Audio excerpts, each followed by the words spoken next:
الله فرمای انا انزلناه فی لیلۃ القدر، مونږ دا قرآن په قدر وال شپه کې نازل کړلو. وما ادراک، اے اوریدونکي اتا ته څه پتا ما لیلۃ القدر، دا قدر والا شپه څه شی دی؟ فرمای لیلۃ القدر خیر من الف شهر. وې دا قدر والا شپه چې دی دا د زرو میاشتو نه افضل او غوره شپه دی. زرو میاشتو نه تنزل الملائکة والروح. الله فرمای جبریل راځي ځمکې ته، فرشته راځي ځمکې ته تر سهاره پورې. نبی علیہ السلام فرمای په ځمکه دومره کاڼي نشته چې څومره په دې شپه باندې د لیلۃ القدر په شپه باندې فرشته اسمان نه ځمکې ته راځي. هي حتی مطلع الفجر، سلام سلامتیا وي په دې شپه باندې. هي حتی مطلع الفجر، تر دې پورې چې مطلع د فجر یعنی سحر رڼا را خوره شي، بیا جبریل سره د فرشتو واپس روان شي آسمانونو طرف ته. سلامتی والا شپه دی. اعتکاف دې پاره کېږي چې سړی دا شپه ولټوي. اعتکاف دې پاره دی چې ته دا شپه ولټوي، تا ته د شپې فضیلت میلاو شي.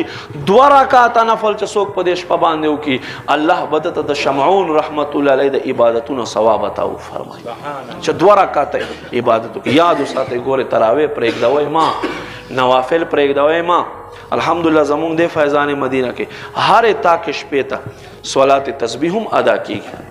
صلات تسبیح چې مشکات شریف حدیث ته نبی علیہ السلام خپل تر عباس ته فرمای زما تر زتا ته صدر نکم، زتا ته ستر عطا نکم، زتا ته اون بخم، زتا ته هبه نکم.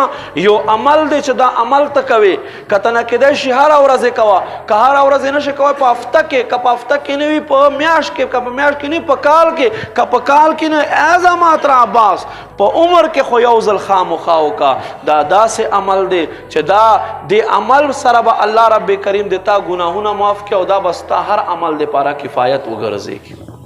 صلات تسبیح دلته ادا کیږي. کوشش کوئ دلته راځي. نو ما عزتمندو قدرمندو، دا د عبادتونو میاشت دی چې مونږ عبادت وکړو.